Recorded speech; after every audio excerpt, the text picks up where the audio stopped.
সেনাপ্রধান জেনারেল ওয়াকারুজ্জামান তাকে গ্রেপ্তার করা হয়েছে, তাকে অ্যারেস্ট করা হয়েছে, তাকে অবরুদ্ধ করা হয়েছে, তাকে আটক করা হয়েছে। কুমিল্লায় যৌথ বাহিনীর অভিযানে আটক মোহাম্মদ তৌহিদুল ইসলামের মৃত্যুর ঘটনায় সেনাপ্রধান ওয়াকারুজ্জামানকে প্রত্যাহার করা হয়েছে বলে জানিয়েছে আন্তঃবাহিনী জনসংযোগ পরিদপ্তর ISPRH। অর্থ উপদেষ্টা ডক্টর সালেহুদ্দিন আহমেদ আমাদের প্রধান উপদেষ্টার বিরোধিতা করেছেন এবং কিছু অপ্রিয় সত্য উচ্চারণ করেছেন। এর জন্য কি তাকে পদত্যাগ করতে হবে? এই সার্জিস, তুমি বেগম জিয়ার প্রতি এত মায়া, আজীবন বঙ্গবন্ধুকে আব্বা ডাইকা, শেখ হাসিনাকে আম্মা ডাইকা তুমি আজকে শেখ হাসিনাকে বের করেছো। আমি আজকে এই স্বাস্থ্য উপদেষ্টার পদত্যাগ দাবি করছি। এই বৃদ্ধ মহিলা দিয়ে কাজ হবে না। এখানে একজন তরুণ ডাক্তার। ডক্টর ইউনূস নেতৃত্বাধীন সরকারের মধুচন্দ্রিমা শেষ, এখন চাপ বাড়ছে। বাংলাদেশের অন্তর্বর্তী সরকার যে বিপুল সমর্থন নিয়ে রাষ্ট্র পরিচালনার দায়িত্ব নিয়েছিল তা অনেকটা। আসসালামু আলাইকুম দর্শক শ্রোতা, আশা করি সবাই ভালো আছেন। নতুন একটি ভিডিওতে সবাইকে স্বাগতম। বাংলাদেশের রাজনৈতিক প্রেক্ষাপট নিয়ে ভিডিওর শুরুতেই বেশ কিছু ভিডিওর অংশবিশেষ আপনারা দেখেছেন। মূলত আজকের এই ভিডিওটিতে সেই সকল ভিডিওর বিস্তারিত আলোচনা দেখতে পারবেন। ভিডিওর শুরুতে যে সকল ভিডিও দেখেছেন তা থেকে আন্দাজ করতে পেরেছেন আজকের এই ভিডিওটি কতটুকু গুরুত্বপূর্ণ হতে চলেছে। অতএব চলুন কথা না বাড়িয়ে একটি লাইক দিয়ে সম্পূর্ণ ভিডিওটি দেখে আসি। কাল রাতে যখন ঘুমোতে যাব তখনও শেষ ফোনটা ছিল, জানেন ভাই, জেনারেল ওয়াকার তো পুরো অফিসে অবরুদ্ধ, তার এডিসির এক আত্মীয় আমাকে বলেছে। এর মাঝখানে সারাদিনে আমি বেশ কয়েকটি ফোন পেয়েছি। সবার একই জিজ্ঞাসা ছিল, সেনাপ্রধান জেনারেল ওয়াকারুজ্জামান কি আটক হয়ে আছে কিংবা ক্যান্টনমেন্টের ভেতরে অবরুদ্ধ হয়ে আছে। বাধ্য হয়েই আমি আমার যে সোর্সগুলো আছে তাদের কাছে জিজ্ঞেস করলাম যে ক্যান্টনমেন্টের ভেতরে আসলে জেনারেল ওয়াকারুজ্জামানের বর্তমান অবস্থা কি। মধ্যরাতে টেক্সট মেসেজ করে আমাকে জানানো হলো যে এই পুরো বিষয়টাই গুজব। জেনারেল ওয়াকার নর্মালি আছেন, তিনি তার রেগুলার কাজকর্ম চালিয়ে যাচ্ছেন। তাকে গ্রেপ্তার করা হয়েছে, তাকে অ্যারেস্ট করা হয়েছে, তাকে অবরুদ্ধ করা হয়েছে, তাকে আটক করা হয়েছে। সবই আসলে সারাদিন চলমান একটা গুজব। আজকেও কিন্তু এই গুজবটা চলছে, কিন্তু পুরোটাই গুজব যেটা আমি বলেছি। তারপরেও ক্যান্টনমেন্টে কিন্তু একটা টেনশন বিরাজ করছে। যদিও দুদিন আগে দরবার করে জেনারেল ওয়াকার বলেছেন যে এগুলো কিছু না, এগুলো গুজব, কিন্তু আসলে না। টেনশন চলছে, বিশেষ করে ওয়াটারমাস্টার জেনারেল ফয়েজুর রহমানকে ঘিরে একটা উত্তেজনা দেখা দিয়েছে এবং ফয়েজুর রহমান বর্তমানে এক ধরনের মনিটরিং এর আওতায় আছেন, অনেকটা নজরবন্দি অবস্থায় আছেন। তিনি কি করেন, কোথায় যান, কার কার সাথে কথা বলেন, তার কাছে কারা দেখা করতে আছে, এই সব বিষয়গুলো খুব স্ট্রংলি মনিটর করা হচ্ছে। গতকাল নিকটজনের কাছে, দু একজনের কাছে ফোন করে ফয়েজুর রহমান এটি বলেছেন যে তার নাম রিসেন্টলি খুব বেশি সোশ্যাল মিডিয়ায় আলোচিত হয়, তিনি একটু চাপের মুখে আছেন এবং তিনি সবার আলোচনায় শুধু নয়, তিনি সবার সার্ভিলেন্সের মধ্যেও পড়ে গেছেন এবং সেটা তার জন্য বেশ অস্বস্তিকর হয়েছে। অর্থ উপদেষ্টা ডক্টর সালেহুদ্দিন আহমেদ আমাদের প্রধান উপদেষ্টার বিরোধিতা করেছেন এবং কিছু অপ্রিয় সত্য উচ্চারণ করেছেন। এর জন্য কি তাকে পদত্যাগ করতে হবে? এমন কোনো ঘটনা হতে পারে, হলেও অস্বাভাবিক কিছু হবে না বলে মনে করি। বিবিসির পক্ষ থেকে তার একটি ইন্টারভিউ করা হয়েছে যেখানে তিনি বেশ অপ্রিয় সত্যগুলো উচ্চারণ করেছেন, অথচ ঠিক তার উল্টো কথাই বলেছিলেন আমাদের প্রধান উপদেষ্টা ডক্টর মোহাম্মদ ইউনূস। বিবিসির সবচেয়ে বড় প্রশ্নটি ছিল যে মূল্যস্ফীতি কেন সরকার নিয়ন্ত্রণ করতে পারছে না। অর্থ উপদেষ্টা বলেছেন, নির্বাচিত সরকার না আসা পর্যন্ত এটির সমাধান পুরোপুরি কঠিন। অর্থাৎ নির্বাচিত সরকার না এলে যে আরো অনেক কিছুই কঠিন হবে, এভাবে দেশ চলতে পারে না, প্রকারান্তরে তার কথার মধ্যে দিয়ে উঠে এসেছে। এবং তিনি মূল্যস্ফীতির পেছনের সবচেয়ে বড় কারণ হিসেবে যেটি চিহ্নিত করেছেন সেটি হচ্ছে চাঁদাবাজি। তিনি বলছেন যে আগে যারা চাঁদাবাজি করতো তাদের পাশাপাশি রাজনীতিতে যারা জায়গা দখলের চেষ্টায় আছে তাদের লোকজন চাঁদাবাজি করছে এবং স্থানীয় পর্যায়ের অন্যান্য চাঁদাবাজরাও সক্রিয় রয়েছে। তিনি এর মধ্যে আরও অনেক বিষয় নিয়ে এসেছেন যে সরকারের যেসব জায়গায় চ্যালেঞ্জের মুখোমুখি হতে হয়েছে। তিনি বলছেন যে অর্থনৈতিক খাতে অনেক ক্ষত ছিল, সমস্যাগুলো বহু ধরনের। ব্যাংকিং খাতে যে অনিয়ম, পৃথিবীর কোনো দেশে ব্যাংকিং খাতে এরকম দুরবস্থা হয়নি, সত্য কথা। অর্থ চুরি হলো, অসংখ্য ঋণ খেলাপি, দুর্নীতি, অর্থ পাচার, ব্যাংকিং নিয়ম নীতি ভাঙা ইত্যাদি ইত্যাদি অনেক কিছু হয়েছে। আমরা এগুলোর সঙ্গে একমত পোষণ করি। কিন্তু পরবর্তীতে যখন প্রশ্ন করা হচ্ছে, গত 6 মাসে একটি বড় ইস্যু বারবার সামনে এসেছে, উচ্চ মূল্যস্ফীতি। গত 3 মাসে মূল্যস্ফীতি 10 থেকে 11% মধ্যে রয়েছে। আপনারা নিয়ন্ত্রণে আনতে পারছেন না কেন? তিনি বলছেন যে এগুলো আমরা কি বলা যায়, লিগেসি আকারে পেয়েছি, এটা লেগাসি প্রবলেম।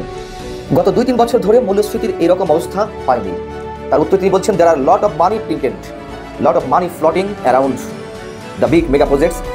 মানে তিনি যেগুলো বলতে চাইছেন যে টাকা ছাপানো হয়েছে বেশি মাত্রায়। তিনি বলছেন যে টাকা পাচার হয়েছে, বড় বড় প্রকল্প হাতে নেওয়া হয়েছে, এই বড় প্রকল্পের কারণে রিটার্নগুলো খুব দ্রুত আসে না, ধীরে ধীরে আসে। এসব কারণে অনেক কিছু প্রভাব পড়েছে। পরবর্তী তিনি বলছেন যে এর ফলে মূল্যস্ফীতি আমরা একেবারে নিয়ন্ত্রণ করতে পারিনি, তা না, কিছুটা কাজ করছে। এখন সব কিছু পিছনে তিনি চাঁদাবাজি বিষয়টিকে উল্লেখ করেছেন এবং খুব স্পষ্ট ভাষায় বলেছেন, যেটি বিএনপি জামাতকেও অস্বীকার করছে না। তিনি একেবারে মোটামুটি শব্দগুলো উচ্চারণ ছাড়াই স্পষ্ট বুঝিয়ে দিয়েছেন যে চারিদিকে যেভাবে চাঁদাবাজি হচ্ছে, তিনটি গ্রুপ এখন চাঁদাবাজি করছে। একটা হচ্ছে আগে যারা চাঁদাবাজি করতো আওয়ামী লীগ সরকারের সময়, তারা যেমন রয়েছে, এর সঙ্গে আওয়ামী লীগ এসেছে, এর মধ্যে জামাত এসেছে। অর্থাৎ তিনি একটু পরোক্ষভাবে বলছেন যে যারা এখন পলিটিক্যালি ইমার্জিং, যারা এখন মোটামুটি সরকারের না থেকেও ক্ষমতার চর্চা করছে, মাঠ পর্যায়ে আছে, তারা চাঁদাবাজি করছে এবং স্থানীয় জনগণ করছে। এগুলো নিয়ন্ত্রণ করা আমাদের জন্য ডিফিকাল্ট হয়ে পড়েছে। একটা এক্সাম্পল দিই, আমি শ্রীলঙ্কার এক্সাম্পল দেওয়ার পরে প্রধান উপদেষ্টার সঙ্গে কী ধরনের মতবিরোধ তিনি করেছেন আমি সেটাতে আসছি। শ্রীলঙ্কাতে আমরা জানি যে গত 2 থেকে 2.5 বছর আগে মাত্র 2022 সালের মাঝামাঝি এসে কি পরিমাণ অর্থনৈতিক তীব্র সংকটে পড়লো, যার কারণে শ্রীলঙ্কার প্রেসিডেন্ট এবং প্রধানমন্ত্রীকে পালাতে হয়েছিল শেখ হাসিনার মতন। মুদ্রাস্ফীতি বা মূল্যস্ফীতি 69.8% উঠে গিয়েছিল এবং পণ্যের ভয়ঙ্কর সংকট দেখা দিয়েছিল আমদানি করতে না পারার কারণে, আমদানি খরচ না থাকার কারণে। সেই শ্রীলঙ্কা মাত্র 2 থেকে 2.5 বছরে কীভাবে ঘুরে দাঁড়ালো, বারবার এক্সাম্পলটা আমাদের সামনে আসে। এখন শ্রীলঙ্কাতে 65 বছরের মধ্যে মূল্য হ্রাস, 65 বছরের মধ্যে, এবং এবছর সেখানকার মূল্যস্ফীতি হবে 5%, যেখানে 69.8% ছিল। এবং প্রেসিডেন্ট অনুরাগ কুমার দিশানায়ক, যিনি নতুন নির্বাচিত হয়েছেন প্রেসিডেন্ট হিসেবে, তিনিও শক্ত হাতে হাল ধরেছেন। এর আগে তো অন্তর্বর্তীকালীন সরকার ছিল, সেখানেই তো মূল্যস্ফীতি কমে এসেছে। এখনও তো আমাদের এখানে অন্তর্বর্তীকালীন সরকার, তারা কেন পারছে না? এই কারণে কমিটমেন্টের অভাব, জোরের অভাব, শক্তির অভাব। কাকে খুশি রাখবে, কাকে খুশি রাখবে না, তারা সে চেষ্টাতে আছে। এটা তো স্পষ্ট। আওয়ামী লীগের কিছু চাঁদাবাজি এখন রয়েছে, সেগুলো এখন নস্যি। তার জায়গায় বিএনপি, জামাত সমান হারে চাঁদাবাজি করছে।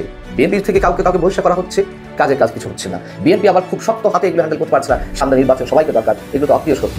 আমাদের প্রধান উপদেষ্টা গত কয়েকদিন আগে সাক্ষাৎকারে বলেছেন, চাঁদাবাজি কোথায় হচ্ছে আমরা দেখতে পাই না, সরকারের চোখ এত পরিষ্কার না। এই যে বোকা টোকা কথা বলেন, সহজ সরল কথা বলেন, অনেকে বাহাবা দিয়েছেন, সুন্দর কথা বলেছেন। সুন্দর কথা তিনি বলেন না, তার মধ্যে কমিটমেন্টের অভাব। যে কথাগুলো অর্থ উপদেষ্টা বলেছেন, চাঁদাবাজির কথা স্বীকার করেছেন, সেই কথাটি প্রধান উপদেষ্টা বলতে পারেননি, অথবা তিনি লুকিয়ে গেছেন, হাইড করে গেছেন, অথবা তিনি আসলেই জানেন না। তাহলে এই প্রধান উপদেষ্টা দিয়ে আমরা কি করব? অর্থ উপদেষ্টা ডক্টর সালেহউদ্দিন আহমেদ কিছু অপ্রিয় কথা আরও সাথে উচ্চারণ করলেন। তিনি বললেন যে নির্বাচিত সরকার না আসা পর্যন্ত এই কঠিন সমস্যার সমাধান পুরোপুরি করা যাবে না। এই বিষয়টিও যদি সরকারের নীতি নির্ধারকরা সবাই বুঝতেন, নির্বাচন দিতেও এত গড়ে বসে করতেন না। তাদের রাজনৈতিক উচ্চাভিলাষ রয়েছে কারো, আমি বলবো সবার না, কারো। সরকারের কোনো উপদেষ্টার বক্তব্য শুনি, আমি ছাত্র 3 উপদেষ্টার কথা বাদ দিলাম, আরও কয়েকজন রয়েছে। তার মধ্যে একজন বন পরিবেশ জলবায়ু বিষয়ক উপদেষ্টা সৈয়দ রেজাউল হাসান, কিংবা ডক্টর আসিফ নজরুল আইন উপদেষ্টা, এরকম কয়েকজন উপদেষ্টা রয়েছে। মনে হচ্ছে তারা নিজেরাই একটা দল করেছে, রাজনৈতিক সরকার। অন্য দল কি বললো তাদের কাছ থেকে যায় আসে না, তারা নিজেরা নিজেদের মতো বলে যাচ্ছে। অতএব সমস্যা ভয়ঙ্কর হচ্ছে, গভীর হচ্ছে। এই সমস্যা সরকার কীভাবে তাল দিবে সেটি অনেক বড় প্রশ্ন হলেও উত্তর মোটামুটি আমরা জানি। একেবারে হসপস বাঁধিয়ে দিবে, সামাল দিতে পারবে না। বাস্তবতা এটি। মনে হচ্ছে খুব আরামায়েসে আরও 2-4 বছর কন্টিনিউ করা যাবে, সেটা তো সম্ভবই না। কিন্তু সরকারের ভাগ্যে করুণ কোনো পরিণতি না ঘটুক, এটি আমরা চাই। ডক্টর ইউনূস নেতৃত্বাধীন সরকারের মধুচন্দ্রিমা শেষ, এখন চাপ বাড়ছে। বাংলাদেশের অন্তর্বর্তী সরকার যে বিপুল সমর্থন নিয়ে রাষ্ট্র পরিচালনার দায়িত্ব নিয়েছিল তা অনেকটা কমতে শুরু করেছে বলে মনে করছে ইন্টারন্যাশনাল ক্রাইসিস গ্রুপ আইসিজি। গণ অভ্যুত্থানের মুখে শেখ হাসিনা সরকারের পতনের পর অন্তর্বর্তী সরকারের প্রধান উপদেষ্টা হিসেবে নেতৃত্বে আসেন ডক্টর মোহাম্মদ ইউনূস। এরই মধ্যে অন্তর্বর্তী এই সরকার পার করেছে 5.5 মাসেরও বেশি সময়। আগস্ট থেকে গোটা জানুয়ারি কেমন ছিল সরকারের যাত্রাপথ, এখন কি অবস্থায় আছে, এ নিয়ে একটি প্রতিবেদন করেছে বেলজিয়াম ভিত্তিক বেসরকারি প্রতিষ্ঠান ইন্টারন্যাশনাল ক্রাইসিস গ্রুপ। প্রতিবেদনটিতে তারা বলছে, ডক্টর ইউনূস নেতৃত্বাধীন সরকারের মধুচন্দ্রিমা শেষ, এখন চাপ বাড়ছে অন্তর্বর্তী সরকারের উপর। শুধু প্রতিশ্রুত সংস্কার নয়, শাসন ব্যবস্থার উন্নতির জন্য সরকারের উপর জনগণের চাপ বেড়েছে। এখন অন্যতম বড় একটা ইস্যু হলো জাতীয় নির্বাচনের তফসিল। ডিসেম্বরের মধ্যে নির্বাচনের তারিখ ঘোষণার জন্য বিএনপির দিক থেকে চাপ ছিল, কিন্তু ডক্টর ইউনূস জানিয়েছেন 2025 সালের ডিসেম্বর থেকে 2026 সালের জুনের মধ্যে নির্বাচন অনুষ্ঠিত হবে। তবে নির্বাচন যতই দূরে থাকুক না কেন, তা এরই মধ্যে বিএনপি, অন্যান্য রাজনৈতিক দল এবং ছাত্র নেতাদের মধ্যে একটা আলোড়ন তুলেছে। তারিখ ছাড়াও নির্বাচনী প্রক্রিয়া এবং নির্বাচন পরবর্তী সময়ে কেমন হতে পারে তা এখনো অনিশ্চিত। এদিকে ডক্টর ইউনূস বেশ কিছু সংস্কার কমিশন গঠন করেছেন, যার মধ্যে একটি সংবিধান সংস্কারে এবং অন্যটি নির্বাচনী ব্যবস্থা পুনর্গঠনে কাজ করছে। এই কমিশনগুলোর মধ্যে 4 জানুয়ারির মাঝামাঝি সময়ে অন্তর্বর্তী সরকারকে প্রতিবেদন দিয়েছে। তারা ব্যাপক রাজনৈতিক সংস্কারের প্রস্তাব দিয়েছে। ডক্টর ইউনূস নিজেই আরেকটি কমিশনের নেতৃত্ব দিচ্ছেন, যেটি রাজনৈতিক দলগুলো সহ বিশিষ্ট রাজনৈতিক ও সামাজিক শক্তির সাথে আলোচনা করবে। আইসিজি আরো বলছে, আওয়ামী লীগের অনুপস্থিতিতে বিএনপি এখন দেশের বৃহত্তম রাজনৈতিক শক্তিতে পরিণত হয়েছে। দলটিকে অপেক্ষমান সরকার হিসেবে দেখা হচ্ছে। এই বিষয়টি নিয়ে অনেকে হতাশ। অতীতে ক্ষমতায় থাকাকালীন, বিশেষ করে 2000-এর দশকের শুরুতে বিএনপির মধ্যে প্রায়ই হাসিনার আওয়ামী লীগের অনুরূপ স্বৈরাচারী প্রবণতা দেখা গেছে। এটি অন্তর্বর্তী সরকার এবং তার সমর্থকদের জন্য একটি প্রধান উদ্বেগের বিষয়, কারণ এই সরকারের সংস্কারের লক্ষ্য দেশকে আবারও স্বৈরাচারের কবলে পড়া থেকে বাঁচানো। রাজনৈতিক বিষয়ের পাশাপাশি অর্থনীতি নিয়েও লেখা হয়েছে আইটিসির প্রতিবেদনে। এতে বলা হয়েছে অর্থনীতি আবার সঠিক পথে ফিরিয়ে আনার চলমান প্রচেষ্টার সুফল পেতে বাংলাদেশের জনগণের আরও অপেক্ষা করতে হবে। আরও লেখা হয়েছে ভারতের সঙ্গে সম্পর্কে এখনও টানাপোড়েন রয়েছে, আর রোহিঙ্গা শরণার্থীদের অদূর ভবিষ্যতে যুদ্ধ বিধ্বস্ত মিয়ানমারে ফিরে যাওয়ার সম্ভাবনা খুব কম। আমি আজকে বৈষম্য বিরোধীদের কাছে জবাব চাচ্ছি।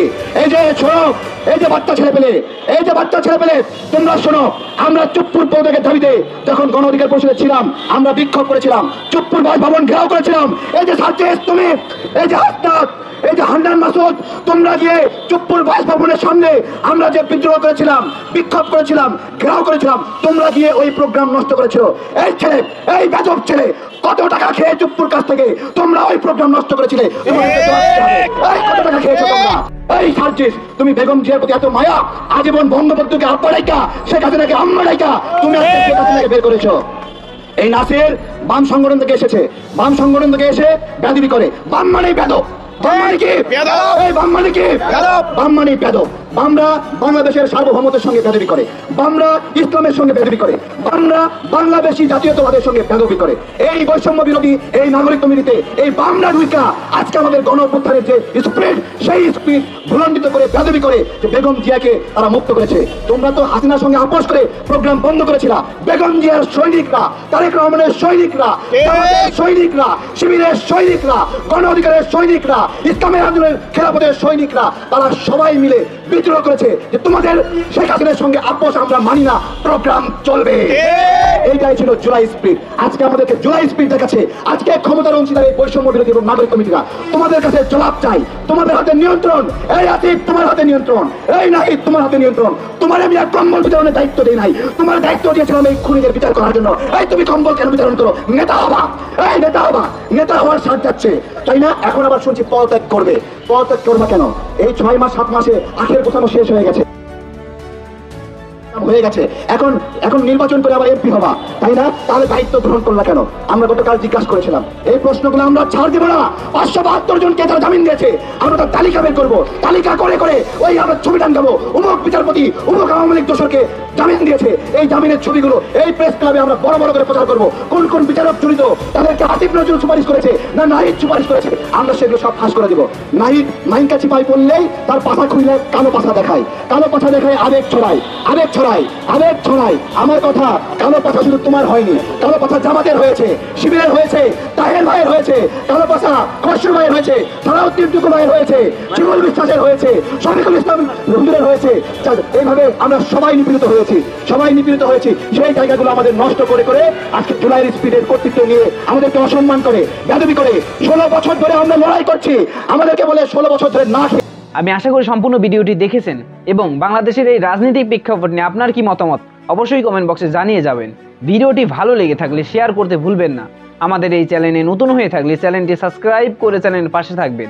আর যারা ইতিমধ্যে চ্যানেলটি সাবস্ক্রাইব করেছেন তাদেরকে অসংখ্য ধন্যবাদ। দেখা হবে নতুন কোনো ভিডিও নিয়ে, ততক্ষণ সবাই সুস্থ থাকবেন। আল্লাহ হাফেজ।